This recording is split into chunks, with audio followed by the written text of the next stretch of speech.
Hello, you all. This is Mahesh Kumar, and I once again welcome you back to your own YouTube channel, that is Zenepex Education. In today's video, we are going to study a poem, and the name of the poem is On Killing a Tree. Okay, On Killing a Tree. This poem belongs to class 9 CBSE board. Okay, this poem, as you can assume by the title, जैसा कि आपको title से ही लगेगा, ये एक environment से जुड़ी poem है कहीं ना कहीं. ओके, और इसमें ये दिखाया गया है कि पेड़ जो हैं वो इतनी आसानी से ख़त्म नहीं होते, ऐसे आसानी से फिनिश नहीं होते, नष्ट नहीं होते. ओके, बल्कि उनको ख़त्म करने के लिए स्पेशल एफर्ट लगाने पड़ते हैं.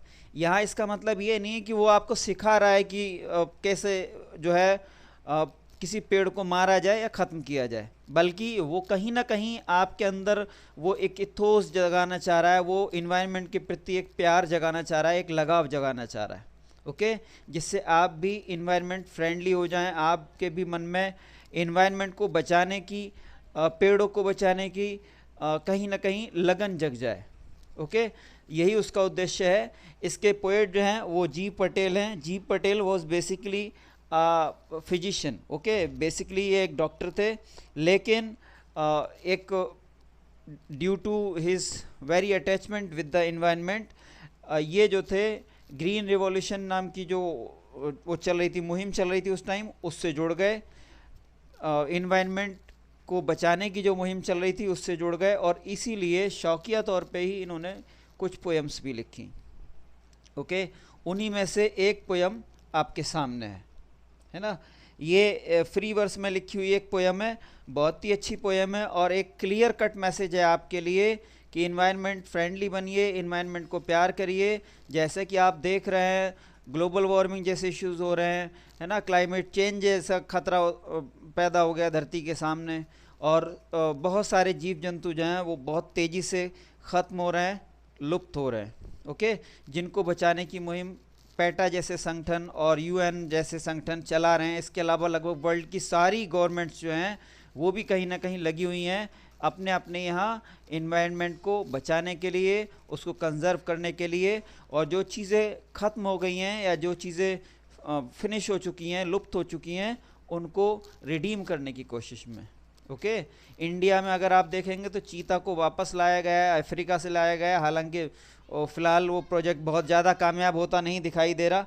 ओके, लेकिन फिर भी ये भी एक कोशिश वही है कि हमारे यहाँ से जो चीता नाम का प्राणी ख़त्म हो चुका है उसको फिर से इंडिया के नेचुरल इन्वायरमेंट में, नेचुरल हैबिटेट में वापस लाया जाए, उसको फिर से रिडीम किया जाए इंडिया में. ओके, तो बिल्कुल जो कंकरेंट इश्यूज़ हैं उससे जुड़ी हुई पोएम है, इसलिए बहुत इम्पॉर्टेंट हो जाती है. ओके, और वैसे भी अगर आप इसको अगर पोएटिकल डिवाइसेस के हिसाब से भी देखोगे तब भी काफ़ी रिच है. ओके, देख रहे हैं आप बहुत सारे पोएटिक डिवाइसेस भी यहाँ पे यूज़ हुए हैं, लेकिन मैं तो यही कहूँगा फिर से कि इससे भी ज़्यादा जो इम्पोर्टेंट है वो है इसका underlying message. Okay, the message which is trying to be conveyed by the poet. Okay, and that's very clear and loud, and that is to save the environment, to love the trees, to love the greenery. Okay, तो चलिए शुरू करते हैं poem. It takes much time to kill a tree, not a simple jab of the knife will do it. It has grown slowly, consuming the earth, rising out of it, feeding upon its crust, absorbing years of sunlight, air, water, and out of its leprous hide sprouting leaves.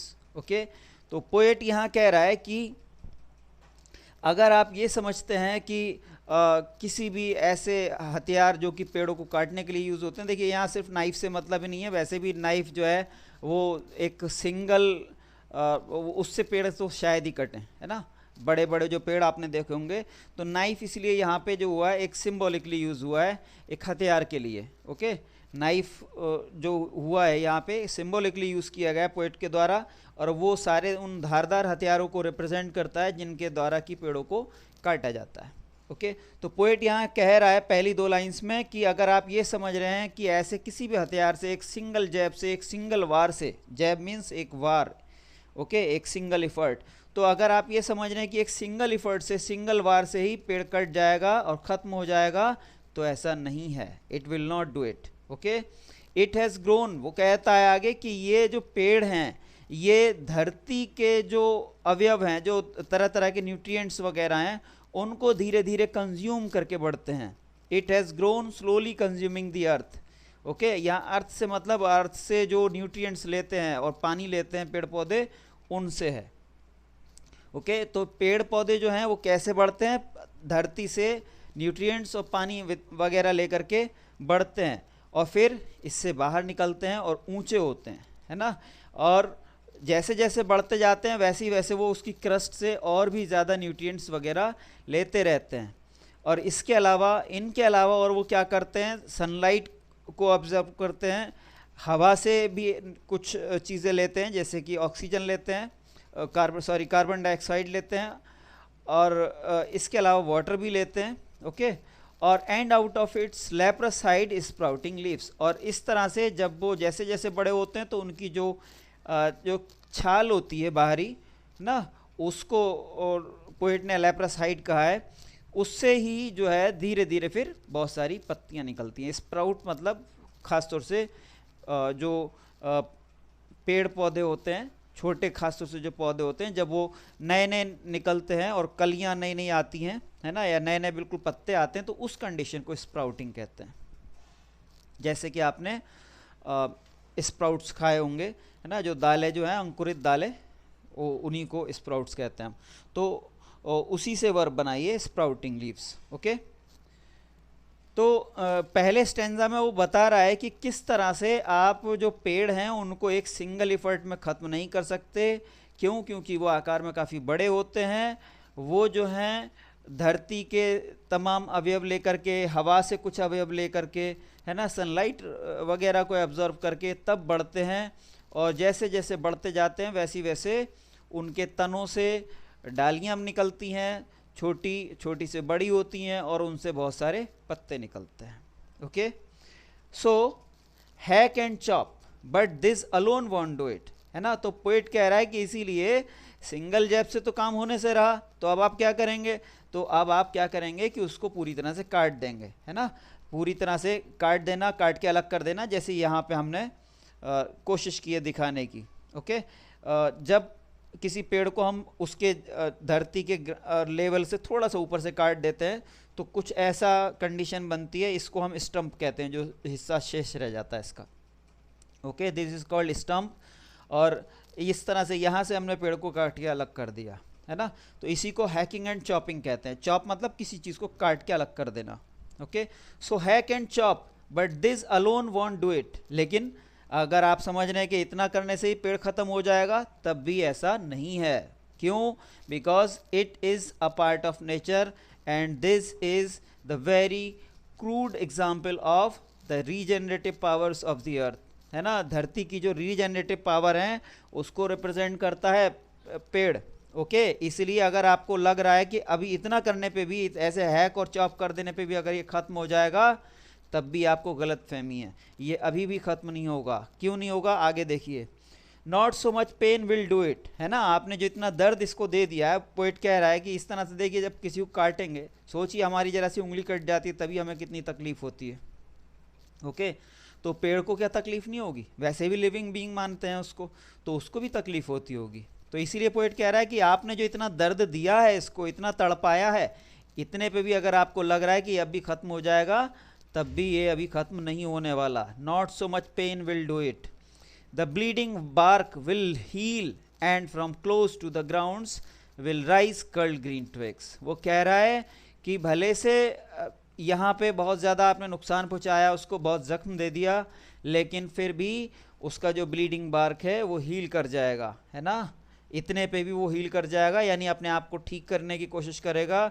और फिर क्या होगा कि धरती के आसपास से, यानी यहीं कहीं से फिर से नई छोटी छोटी कलियां निकलेंगी, और वो कलियां फिर बड़ी होंगी, डाल का रूप लेंगी। और अगर आपने उनको बढ़ने से नहीं रोका, अगर आपने फिर उनको नुकसान नहीं पहुंचाया, तो जैसा पेड़ पहले था फिर से वैसा ही पेड़ खड़ा हो जाएगा। Okay, will rise curled green twigs miniature boughs. Okay, पहले तो छोटी छोटी सी ट्विग्स निकलेंगी, वो बढ़ती रहीं तो मिनीचर बोज बन जाएंगी, उससे बोज मतलब छोटी छोटी डालियाँ, ओके, उससे छोटी छोटी डालियाँ बन जाएंगी। और अगर वो भी आपने ख़त्म नहीं की, अगर आपने उनको बढ़ने का, फ्लरिश होने का मौका दिया, तो फिर से पूरे का पूरा पेड़ वैसे ही जैसे कि पहले था और उससे भी बड़ा खड़ा हो जाएगा, okay.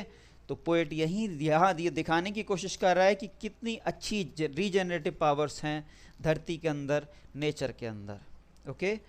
No, the root is to be pulled out of the anchoring earth, it is to be roped, tied and pulled out, snapped out, okay. तो पोएट कह रहा है कि नहीं, अगर आपको पेड़ को खत्म ही करना है तो सिर्फ इस तरह से काट के स्टम्प छोड़ देने से फिर नहीं होगा, ओके। जैसे कि हमने सेकंड स्टेंजा में देखा, वो फिर से ग्रो कर रहा है, फिर से बढ़ रहा है, फिर से फॉर्मर साइज में पहुंच रहा है, ओके। तो इसलिए पोएट कह रहा है कि अगर आपको पेड़ को ख़त्म ही करना है, अगर उससे इतनी दुश्मनी निकालनी है तो उसको यहाँ तक मत छोड़ो, बल्कि अगर ख़त्म करना है तो हम बताते हैं आपको तरीका, है ना। ये एक तरह से आयरनी है कि आपको कैसे ख़त्म करना है, चलिए हम बताते हैं। No, the root is to be pulled out, वो कह रहा है कि फिर इसको यहीं से इसकी पूरी जड़ों सहित निकालिए आपको, अगर इसको ख़त्म ही करना है तो, है ना, उसको जड़ सहित निकालिए। आउट ऑफ द एंकरिंग अर्थ, उस अर्थ में से पूरी तरह से बाहर निकाल दीजिए, उसके अंश अंश को बाहर निकाल दीजिए, जिस अर्थ ने कि उसे किसी एंकर की तरह से थाम रखा है, ओके। किसी एंकर की तरह से जिसने थाम रखा था, उस अर्थ से, उस धरती से इसको पूरी तरह से बाहर निकाल दीजिए। It is to be roped, और ये कैसे होगा, इसमें अच्छी सी बहुत मजबूत सी कोई रस्सी बांधिए, है ना, और उस रस्सी को बांध करके, कस के बांध करके, फिर इसको या तो धीरे धीरे खींच लीजिए, पूरी जड़ों सहित बाहर निकल जाएगा, या एकदम झटके से खींच लीजिए, हो सकता है तब भी पूरी जड़ों के साथ बाहर निकल जाए, okay. And pulled out, snapped out, snap मतलब किसी झटके के साथ तोड़ना या खींचना, ओके, जबकि पुल्ड आउट कहीं ना कहीं धीरे धीरे खींचने को रिप्रेजेंट कर रहा है, ओके। तो यहाँ आयरनिकल बता रहा है, मतलब जैसे गुस्से में होता है ना कि नहीं भाई ऐसे नहीं, ऐसे करो अगर तुम्हें नुकसान ही पहुँचाना है तो वैसे ही पोएट कह रहा है कि भाई अगर तुम्हें पेड़ को ख़त्म ही करना है तो चलो हम बताते हैं आपको तरीका, है ना, कि कैसे ख़त्म करना है। और pulled out entirely out from the earth cave, and the strength of the tree exposed, the source white and wet, the most sensitive, hidden for years inside the earth. तो यहाँ फिर से पिछली लाइन को वो एक तरह से रिपीट कर रहा है। और पुल्ड आउट इंटायरली, वो कह रहा है कि या फिर इसको पूरी तरह से खींच लीजिए, है ना। आउट फ्रॉम द अर्थ केव, कहाँ से, अर्थ केव में से। अर्थ केव क्या, जो असल में जहाँ भी ये पेड़ होगा उसकी बड़ी बड़ी जड़ें अंदर होंगी, है ना, तो जाहिर सी बात है काफ़ी जगह वो कर लेंगे अंदर, तो उसी को पोएट अर्थ केव के नाम से बता रहा है, जहाँ की अच्छे से फिट हैं ये, जहाँ अच्छे से जड़ें रह रही हैं, है ना, तो उनको उसने अर्थ केव के नाम से कर दिया, कहीं ना कहीं पर्सनिफिकेशन जैसा करने की कोशिश उसने की है, ओके। और जड़ों को लिविंग बीइंग मानते हुए अर्थ के जो ओपन स्पेस हो गया है उनकी वजह से उसको केव मानते हुए और दिखाने की कोशिश की है कि किस तरह से जड़ें जो हैं उस ओपन स्पेस में रहती हैं, okay. Out from the earth cave and the strength of the tree exposed, तो इस तरह से अगर आप खींचेंगे तो क्या होगा, अगर जैसे यहाँ से रस्सी बांध के आए किसी भी तरह से पूरी तरह से जड़ सहित खींचेंगे तो क्या होगा कि इसकी जड़ें बाहर आ जाएंगी। उन्हीं को पोएट यहाँ the strength of the tree कह रहा है, okay. And the strength of the tree exposed, देखिए उसे स्ट्रेंथ क्यों कहा है, क्योंकि वो जड़ें हैं, है ना। अक्सर हम अपनी ताकत को अपने माता पिता को, अपने दादा दादी को, या अपने जो भी हमारे पूर्वज हैं उनको अक्सर जड़ों से संबोधित करते हैं, बिकॉज वो हमारी ताकत का सोर्स है, हमें जो कुछ मिला है उनसे मिला है, ओके। वो हमें हमारे अंदर, हमारे शरीर के अंदर कहीं ना कहीं सांस लेते हैं, ओके। तो वही चीज़ जो है यहाँ पोएट लगभग दिखाने की कोशिश कर रहा है। वो कह रहा है कि फिर क्या होगा अगर आप इसको पूरी तरह से खींचेंगे, निकालेंगे बाहर, तो क्या होगा, इसकी जड़ें बाहर आ जाएंगी। और वो क्या है, and the strength of the tree, okay, and the strength of the tree exposed, the source white and wet, है ना, ये सोर्स है उसका, ये उसकी स्ट्रेंथ है, वो बाहर आ जाएगी। और वो कैसे रंग की दिखेगी आपको, सफ़ेद और वेट, थोड़ी गीली सी दिखती हैं। जब से जड़ें शुरू में बाहर आती हैं, अगर मान लीजिए किसी पेड़ को आप निकालेंगे बाहर तो शुरू में उसकी जड़ आपको थोड़ी वेट सी दिखेगी, हालांकि जैसे ही बाहर थोड़ी देर रहेगी तो वो सूख जाती है फिर, ओके। तो उसी को पोएट दिखा रहा है। The source white and wet, the most sensitive hidden for years inside the earth. Okay, तो ये वही हिस्सा है जो पेड़ के सबसे सेंसिटिव हिस्सों में से एक है, द मोस्ट सेंसिटिव। ओके, सबसे सेंसिटिव हिस्सा है रादर। ओके, ये पेड़ का सबसे सेंसिटिव हिस्सा है और ये वही हिस्सा है जो सालों से जमीन के अंदर छुपा हुआ था, जमीन के अंदर दबा हुआ था। Okay, then the matter. अब जो देखिए, अब यहाँ पे उसने वर्ड यूज किया है स्पेशली मैटर। यहाँ तक ट्री दिखा रहा था, पेड़ दिखा रहा था उसको, लेकिन जब आपने उसको जड़ सहित बिल्कुल अलग कर दिया तो अब इसीलिए वो कह रहा है कि अब ये जो पदार्थ बचा है, जो मैटर है, ओके, अगर इसको मतलब यहाँ फाइनल स्टेज में है, वो कह रहा है कि किस तरह से आप उसको ख़त्म करेंगे। ओके, वो उसने बताया हमें पिछले स्टेंजाज में कि किस तरह से अगर आपको ख़त्म ही करना है तो सिर्फ एक सिंगल जैब से काम नहीं होगा, वो आराम से उस जख्म को भर लेगा पेड़। ओके, उसको मेंड कर लेगा, अमेंड कर लेगा। ऐसे ही अगर आप सोच रहे हैं कि सिर्फ इस तरह से काट के उसका स्टम्प छोड़ देंगे तब ख़त्म हो जाएगा, तब भी ख़त्म नहीं होगा, फिर से उसकी नई ट्विक्स आ जाएंगी। ओके, तो ख़त्म ही करना है तो उसको पूरी जड़ों सहित बाहर निकालिए, कोई भी उसका पार्ट अंदर ना बचे। इस तरह से जब जड़ सहित आप उसको बाहर निकाल लेंगे तो अब वो क्या रह गया, अब पोएट उसी को कह रहा है कि अब ये मैटर रह गया सिर्फ। ओके, तो इस मैटर के लिए अब आपको क्या करना है, अब भी ये ऐसे आसानी से ख़त्म नहीं होगा, बल्कि आपको ये करना है कि इसको सूरज की जो धूप है उसमें सुखाइए, हवा में सुखाइए इसको, है ना, of scorching and choking in sun and air. Okay, उसमें सुखाइए, browning, hardening, twisting, withering and then it is done. तो इससे क्या होगा, जब आप खुले आसमान के नीचे उसको डाल देंगे, उस पर सूरज की तेज़ धूप पड़ेगी, सन एंड एयर और हवा, इस तरह से हवा लगेगी, तो उसमें जो बची खुची नमी है, जो लाइफ के जो और रह जाते हैं, अवशेष रह जाते हैं, वो सब खत्म हो जाएंगे, उसकी पूरी तरह से मॉइस्चर ख़त्म हो जाएगी। ओके, ब्राउनिंग, हार्डनिंग होगी, फिर उसमें वो जो लकड़ी है वो ब्राउन कलर की होती जाएगी, पानी जैसे उसका और निकलता जाएगा। ओके, हार्ड होती जाएगी और ट्विस्टिंग होगी, उसमें वो अकड़ेगी थोड़ी सी। ओके, विदरिंग होगी और इस तरह से कुल मिला के वो डिस्कलर्ड टाइप की हो जाएगी और मतलब लाइफ के जो बचे खुचे अंश हैं उसमें वो भी ख़त्म हो जाएंगे, जो संभावनाएं हैं वो भी ख़त्म हो जाएंगी। And then it is done. और इस तरह से आप पेड़ की हत्या कर दोगे, आप पेड़ को मार पाओगे। ओके, तो थोड़ा हमारी इमोशंस को जागृत करने की कोशिश कर रहा है पोएट यहाँ पे। बहुत ही अच्छी पोएम है, बहुत ही अच्छे वे में उसने लिखा है। ओके, चलिए पोएटिक डिवाइसेस बाद में देखेंगे, पहले इसके कुछ मेन पॉइंट्स पे चर्चा कर लेते हैं, क्योंकि अभी हमने पोएम समझी है तो अभी ताज़े हैं सारी चीज़ें, तो इसलिए ज़्यादा अच्छे से समझ में आएगा। Can a simple jab of the knife kill a tree, why not. वो कह रहा है कि क्या सिंपल एक जैब से, एक आक्रमण से, एक हमले से वो ख़त्म हो जाएगा पेड़? तो नहीं होगा, है ना। क्यों नहीं होगा, वाई नॉट? क्योंकि उसके पास हीलिंग पावर्स हैं अपनी। ओके, नेचुरल हीलिंग पावर्स हैं, और उसमें से जो सैप निकलता है, सैप जिसको कि हम लोकल की भाषा में गोंद भी कहते हैं, अधिकतर पेड़ पौधों से एक चिपचिपा सा पदार्थ निकलता है, जैसे कि हमारे शरीर से ब्लड निकलता है उस तरह से, है ना। तो उससे क्या होता है कि धीरे धीरे पहले तो वो उसको तुरंत उस खाली जगह को, कट की जगह पे को भर देता है, और फिर धीरे धीरे अंदर से उस जख्म को पेड़ के द्वारा पूरी तरह से हील कर लिया जाता है, भर दिया जाता है। ओके, तो इसलिए सिंपल जैब से, एक सिंगल जैब से कुछ नहीं होगा। How has the tree grown to its full size, list the word suggestive of its life and activity. ये आप खुद कर लीजिएगा, क्योंकि कई जगह बिखरे हुए हैं सारे वो शब्द।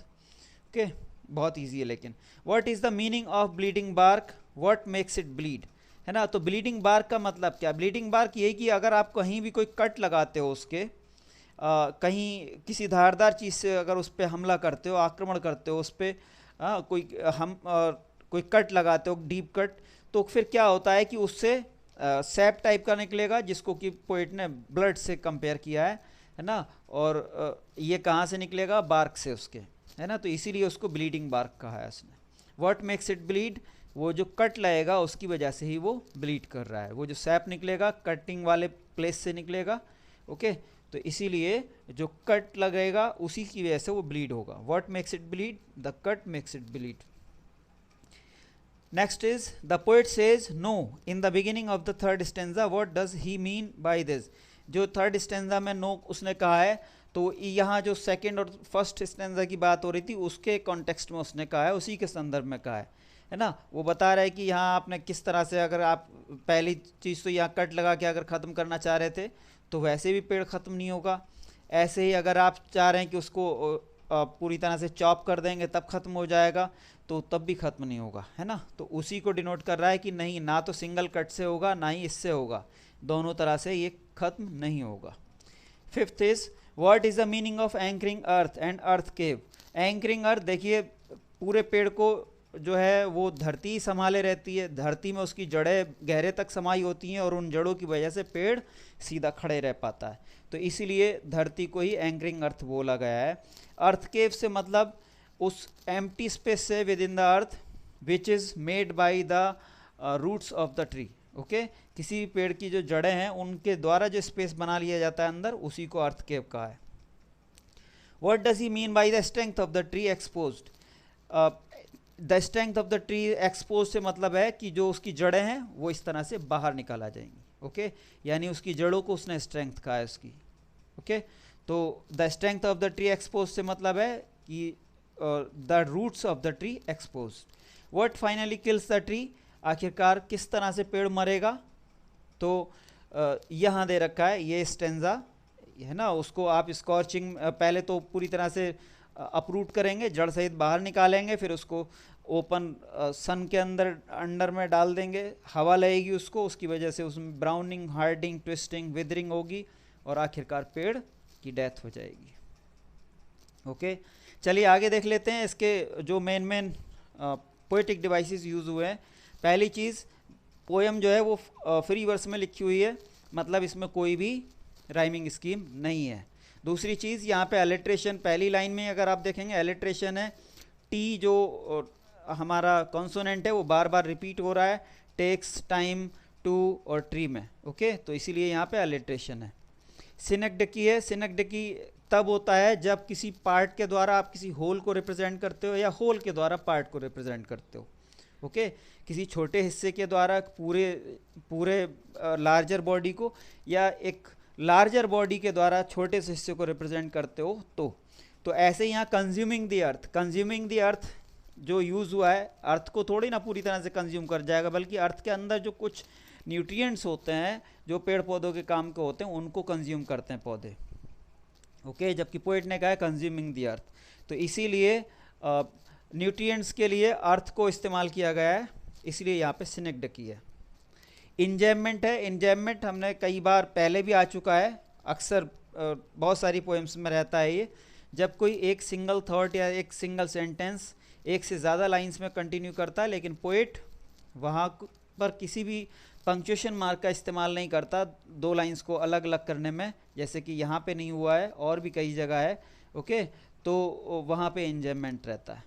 ऐसे ही यहाँ पे मेटाफोर है, लेप्रस हाइड, जो पेड़ की जो छाल है ना, जो उसका बार्क है उसको उन्होंने हाइड यानी चमड़ा कहा है, और जो खुरदुरापन होता है ऊपर से जो रफनेस होती है उसकी, उसको लेप्रस कहा है।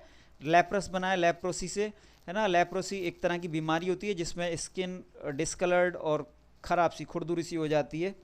ओके, बहुत ही ख़तरनाक बीमारी है। तो उसके पेड़ की छाल को उन्होंने किसी लेप्रोसी के शिकार पेशेंट की जो छाल जो खाल होती है उससे कंपेयर किया है, इसलिए यहाँ पे मेटाफोर है। ओके, रिपीटिशन है, कई सारे वर्ड्स ऐसे हैं जो बार बार रिपीट हो रहे हैं। ओके, जैसे यहाँ पे डू इट और यहाँ भी डू इट है। ओके, तो रिपीटिशन है। एलिट्रेशन है, फिर से यहाँ पे देखिए जैसे यहाँ पे था ऐसे यहाँ पे ब्लीडिंग बार्क, दो लगातार वर्ड्स में बी जो कॉन्सोनेंट है वो रिपीट हो रहा है, इसलिए एलिट्रेशन है। ओके, यहाँ पे मेटाफोर है, ब्लड को जो है ब्लीडिंग बार्क, है ना, ब्लड को जो है वो सैप से कंपेयर करके दिखाया गया है ना, तो इसीलिए मेटाफोर है। आगे आप देखिए यहाँ फिर से रिपीटिशन है, आउट आउट आउट कई जगह आया है, इसलिए यहाँ पे रिपीटिशन है। मेटाफोर है दी एंकरिंग अर्थ, है ना, अर्थ को एंकर से कंपेयर करके दिखाया पोएट ने, बिना किसी और जो तुलनात्मक जो शब्द हैं इंग्लिश के उनके यूज़ के, जैसे एज, लाइक, सो वगैरह के। ओके, तो बिना उनके कंपेयर करके दिखाया है, इसलिए यहाँ पे मेटाफोर है।